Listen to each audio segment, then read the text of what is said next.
dito. Grocery kami kasi wala nang paninda. Pero konti lang to guys, mga nasa 17 plus lang.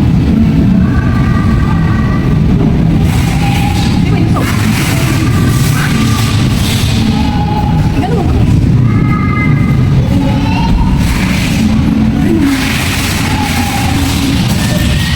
So ngayon guys ay linggo ngayon guys. May 17. May 17 linggo. Nag-grocery kami. Ano yung grocery? Konti lang guys. So medyo matumal. Mahina ang benta. Kaya okay lang yan. At least meron pa rin nag-grocery, diba?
Huli muna tayong cart.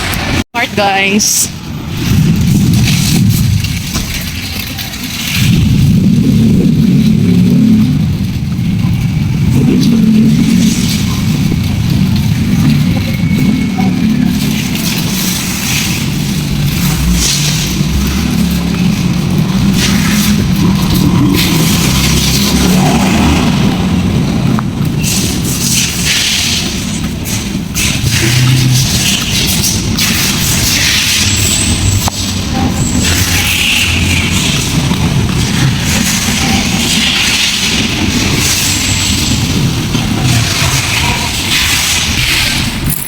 Home na kami guys. Ang bilis lang namin. Anong oras lang tayo? Anong oras tayo dumating kanina? Mga 9? Mga 9 kami umalis guys. Mag ano na, 11:49. So, alis na kami. Bili na tayo ulam.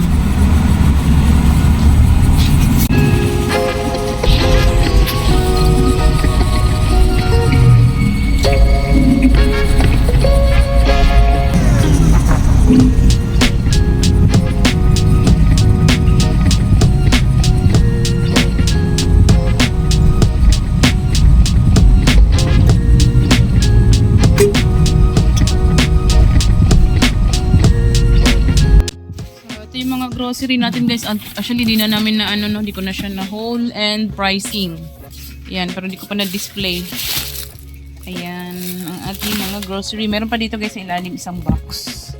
Ayan, tapos yan, tapos may ito malaking box. Tapos yan, tsaka may isa pang box dito. Ano ito isa di? Mantika. Ayan, Yan yung mga grocery natin guys. Konti lang guys, nasa 17,000 lang. So hindi rin kami bumili sigarilyo kasi bumili na kami nung nakarang araw. Tapos ito guys, kasama to yung ating mga tawag dito, yung mga Big 250, yung Zesto natin, tsaka yung mga soft drinks na mga mismo. Tsaka yung ating C2 andun na naka-display na. So konti lang yan paninda natin guys. Medyo matumal pero okay lang yan, laban. Ito lumang stocks. Ito guys, nasiraan kami ng ganito. Yan matagal kasi hindi naubos eh. Yan. So bumili din kami itlog guys. XL na itlog guys ay 4 na tray, 220 lang. So bintahan ko diyan ay 10 pesos. So meron tayong 80 per tray. Yan. Tapos ano pa ba? Yun lang. Kasi bigas natin, update sa tindahan, bigas natin 4. Meron pa din tayong 4 na sako ng bigas. So isang na lang yun guys, isang klase ng bigas lang ang nabibili namin kasi nga wala sila masyadong stocks. Tapos ito meron pang naman. Ito walang naman tong dalawa. So 60 per kilo yung ating bigas. So ayan. So konti naman ang ating tindahan, di pa kami nakapag-display. Ayan ang ating tindahan. So hindi ako masyado dito guys nagtatambay kasi nga sobrang init lalo pa sa tanghali. Nagkaka-allergy ako guys. Nagbubutlig-butlig yung aking balatski. Ayan. So yun lang guys muna ang ating updates. Hindi ko na siya i-hold and price. Maraming salamat sa panonood. Paalam, bye-bye.